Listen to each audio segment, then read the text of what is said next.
کراچی کے نوجوان تاجر میر رضا قتل کیس میں پیش رفت DNA ٹیسٹ میں ثابت ہو گیا کہ گلستان جوہر سے ملنے والی لاش میر رضا کی ہی تھی۔ باڈی سے حاصل شدہ نمونے والدین کے نمونوں سے میچ کر گئے۔ کرائم سین سے ملنے والے ایک گملے پر لگا خون بھی باڈی کے نمونے سے میچ کر گیا۔ شرٹ پر نمک کے تیزاب اور گن شاٹ کے ذرات بھی مل گئے۔ خون میں بے ہوشی کی دوا کے اجزاء پائے گئے۔ میڈیکل بورڈ کی جانب سے سندھ پولیس کو رپورٹ جمع کروا دی گئی۔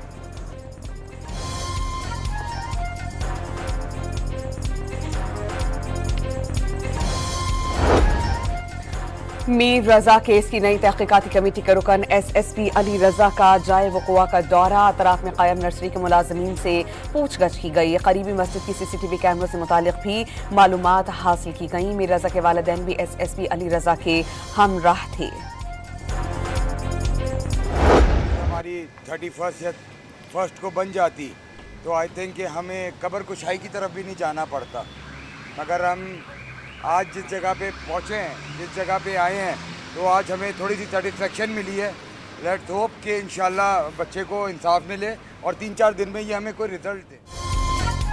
میر رضا کے والد کا نئی ٹیم کی تحقیقات پر اظہار اطمینان۔ 13 روز بعد پہلی بار محسوس ہوا تحقیقات درست سمت میں جا رہی ہیں۔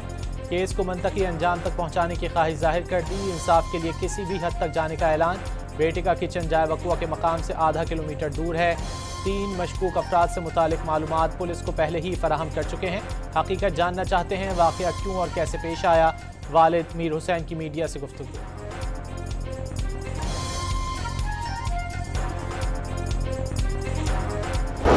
اور آج جو سیکیورٹی اہلکار پر فائرنگ کی گئی اس کا کوئی جواز نہیں تھا۔ PTI نے ہمیشہ تشدد کی سیاست کی ہے اور ان کا کوئی ایک احتجاج بھی پرامن آج تک نہیں ہوا۔ کہ کسی بھی احتجاج کے پیچھے ان کا مقصد صرف ایک ہے، ملک میں انارکی پھیلانا اور ملک کے اندر جو لا اینڈ آرڈر کی سچویشن ہے اس کو خراب کرنا۔ عطا نے سیکیورٹی اہلکار پر PTI کارکن کی فائرنگ بلا جواز قرار دے دی۔ PTI پرامن احتجاج پر یقین نہیں رکھتی، ان سے پاکستان کی ترقی ہضم نہیں ہو رہی۔ یہ ہر اہم موقع پر احتجاج کا اعلان کر دیتے ہیں۔ راولپنڈی کے واقعے نے سب کی آنکھیں کھول دی۔ تشدد کی سیاست تحریک انصاف کا وتیرہ بن گئی۔ ان کا مقصد صرف امن و استحکام کو نقصان پہنچانا ہے۔ وفاقی وزیر اطلاعات کی نیوز کانفرنس۔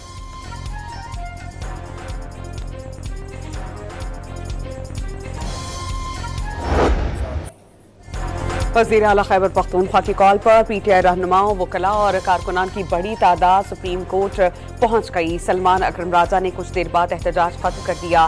عوام سے 13 اور 14 اگست کی درمیانی شب حقیقی آزادی کے لیے سڑکوں پر نکلنے کی اپیل۔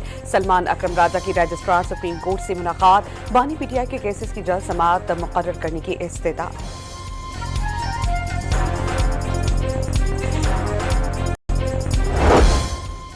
مختلف ہائی کورٹس میں ایڈیشنل ججز کی تقرریوں اور بعض ایڈیشنل ججز کی توثیق کی منظوری کے بعد وزارت قانون کے نوٹیفیکیشن جاری۔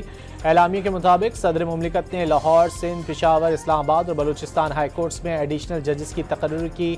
سپریم کورٹ کے ججز کی تنخواہیں، الاؤنسز اور پینشن وفاقی آئینی عدالت کے ججز کے مساوی کر دی گئی۔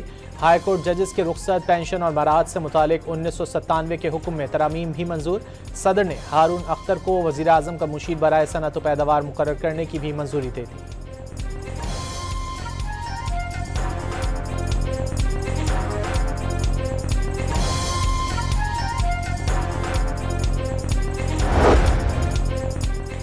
لاہور ہائی کورٹ میں ایک مستقل اور 10 ایڈیشنل ججز نے حلف اٹھا لیا۔ چیف جسٹس عالیہ نیلم نے نئے ججز سے حلف لیا۔ حلف اٹھانے والوں میں جسٹس فرحاد شاہ، جسٹس امجد پرویز، جسٹس عثمان غنی راشد، جسٹس اسد باجوہ اور دیگر شامل ہیں۔ اسلام آباد ہائی کورٹ کے 3 نئے ججز نے بطور ایڈیشنل جج حلف اٹھا لیا۔ چیف جسٹس سرفراز ڈوگر نے حلف لیا۔ جسٹس ایاز شوکت، جسٹس عمیر مجید ملک اور جسٹس شاہرخ ارجمند حلف اٹھانے والوں میں شامل۔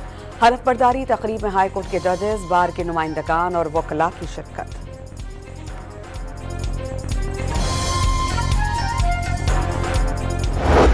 آزاد کشمیر الیکشن کے تیسرے مرحلے کے نتائج آنے کا سلسلہ جاری۔ اہل 14 باغ میں سب سے بڑا اپ سیٹ سامنے آ گیا۔ غیر حتمی نتائج کے مطابق سردار عتیق اپنی آبائی نشست ہار گئے. جموں کشمیر عوامی دست و بازو کے ساجد اقبال کامیاب ہو گئے. اہل 17 حویلی کہوٹہ کے تمام 190 پولنگ اسٹیشنز کا نتیجہ سامنے آ گیا.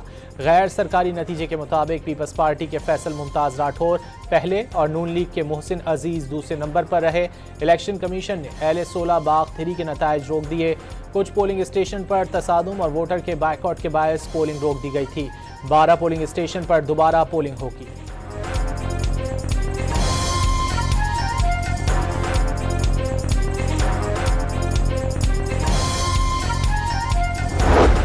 مشرق وسطی میں مستقل امن کے قیام کی کاوشیں. محسن نقوی ایران پہنچ گئے. وفاقی وزیر داخلہ ایران کی اعلیٰ قیادت سے ملاقاتیں کریں گی.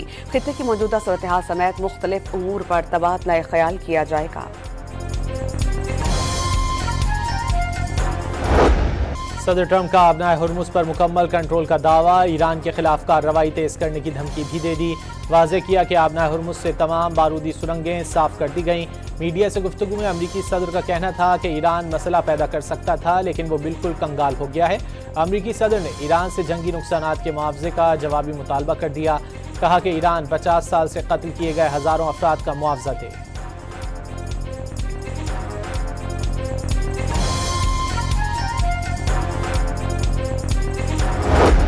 ایران کے رہبری معظم آیت اللہ مجتبی خامنائی سے صدر مسعود پزشکیان کی 7 گھنٹے طویل ملاقات. آیت اللہ مجتبی خامنائی کا ایرانی صدر پر قومی اتحاد پر توجہ دینے کی ضرورت پر زور. ایرانی سرکاری میڈیا کے مطابق صدر مسعود پزشکیان نے گزشتہ ماہ آیت اللہ مجتبی خامنائی سے ملاقات کی جس میں سپریم لیڈر نے قومی اتحاد اور یکجہتی برقرار رکھنے اور عوام کے معاشی حالات پر توجہ دینے کی ضرورت پر زور دیا. صدر مسعود پزشکیان نے کہا کہ ایران پر دشمن کے حملے مصنوعی ذہانت سے حاصل کردہ ڈیٹا کی بنیاد پر کیے گئے.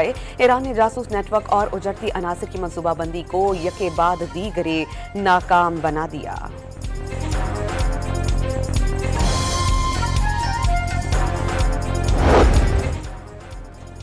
علی عبداللہی کو ایران کی مسلح افواج کا سربراہ مقرر کر دیا گیا. ایران کے سپریم لیڈر آیت اللہ مجتبی خامنائی نے مزید 5 ٹاپ فوجی کمانڈروں کی تعیناتی کر دی. احمد وحیدی کو میجر جنرل کے عہدے پر ترقی دے کر پاسداران انقلاب کا سربراہ بنا دیا گیا. مصطفیٰ ایزدی ان کے نائب ہوں گے. ریئر ایڈمرل علی عظمائی نیوی کمانڈر اور حسین طائب کو بسیج فورس کا سربراہ مقرر کیا گیا ہے.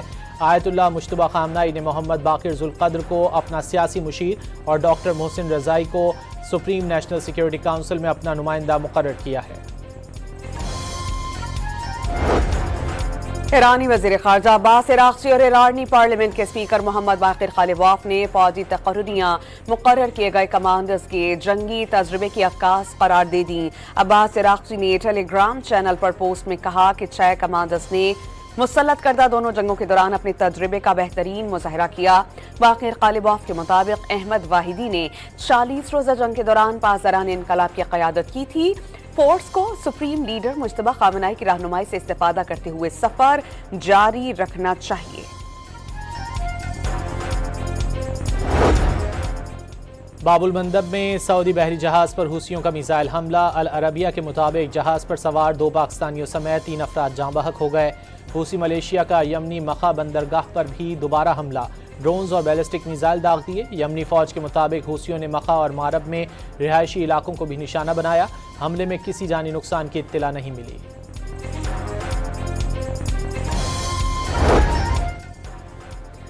وزیر خارجہ اسحاق ڈار سے بحرینی وزیر خارجہ ڈاکٹر عبداللطیف بن راشد الزیانی کا ٹیلی فونک رابطہ. بحرین کے وزیر خارجہ نے مکہ مشترکہ دفاعی معاہدے پر دستخط ہونے پر اسحاق ڈار کو مبارکباد پیش کی. اسحاق ڈار کا خطے میں امن و استحکام کے حصول کے لیے مذاکرات اور سفارتکاری کے فروغ پر زور.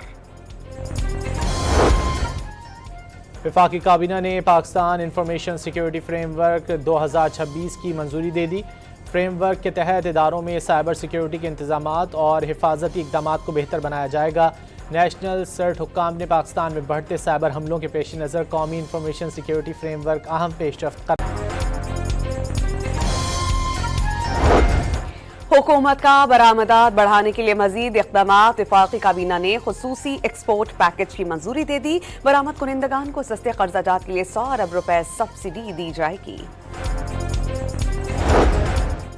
کوٹدو میں لوڈر رکشہ نہر میں گرنے سے ڈوبنے والے مزید 2 افراد کی 2 لاشیں نکال لی گئیں. مرنے والوں کی مجموعی تعداد 5 تک پہنچ گئی. ڈوبنے والے مزید 10 افراد کی تلاش جاری. لوڈر رکشے پر ایک ہی خاندان کے 26 افراد سوار تھے اور شادی میں شرکت کے لیے جا رہے تھے. رحیم یار خان میں پولیس سے مقابلے میں 2 ڈاکو ہلاک. مشکوک موٹر سائیکل سواروں نے رکنے کے اشارے پر پولیس اہلکاروں پر فائرنگ کی. جوابی کارروائی میں 2 ڈاکو مارے گئے. ہلاک ملزمان کے قبضے سے اسلحہ اور موٹر سائیکل برآمد ہوئی.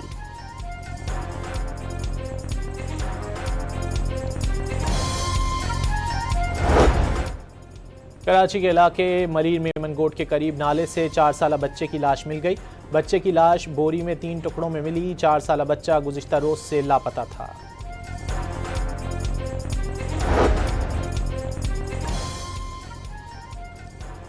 پنجاب کا گلگت بلتستان کے طلباء کے لیے 6 کروڑ سے زائد مالیت کے اسکالرشپس کا تحفہ. وزیر اعلیٰ پنجاب کی جانب سے 500 نوجوانوں میں اسکالرشپس تقسیم. پاکستان اور ترکی کے درمیان شعبہ صحت میں تکنیکی تعاون مزید مستحکم کرنے پر اتفاق. ترکی کے اعلیٰ سطح کے تکنیکی وفد سے گفتگو میں وفاقی وزیر صحت مصطفیٰ کمال نے کہا کہ پاکستان میں ویکسین کی مقامی سطح پر تیاری کے حوالے سے مؤثر پیش رفت جاری ہے. مقامی سطح پر ویکسین کی تیاری کا بندوبست ناگزیر ہو گیا. 2031 تک عالمی معاونت مکمل طور پر ختم ہو جائے گی. پاکستان سمیت دنیا بھر میں اقلیتوں کا دن. اقلیتوں کی خدمات، حب الوطنی، ملکی ترقی اور خوشحالی میں کردار پر قوم فخر کرتی ہے. تحریک آزادی اور قیام پاکستان سے لے کر آج تک اقلیتی برادریوں کا قومی زندگی کی ترقی اور بقا میں کلیدی حصہ رہا. پاکستان کا آئین اقلیتی برادریوں کے حقوق اور مفادات کے تحفظ کا ضامن ہے. صدر، وزیر اعظم، وزیر داخلہ اور وزیر اعلیٰ پنجاب کا پیغام.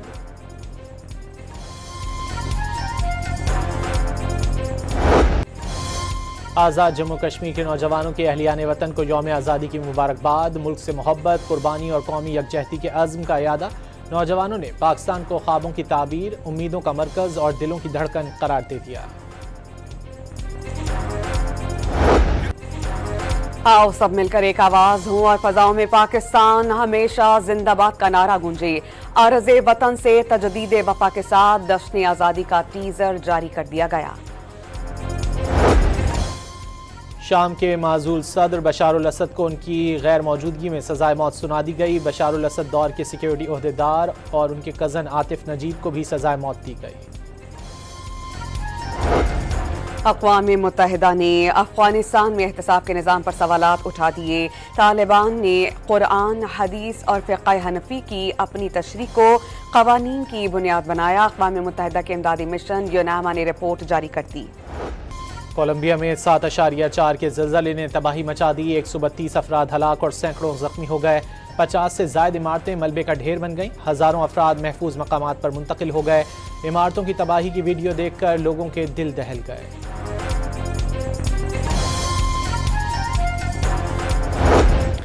چین کے صوبے ہینان میں لانگ مارچ 7A نامی راکٹ لانچنگ کے کچھ ہی دیر بعد پھٹ گیا. چینی میڈیا کے مطابق راکٹ کو گزشتہ روز روانہ کیا گیا تھا. چینی حکام نے راکٹ تباہ ہونے کی تحقیقات کا آغاز کر دیا.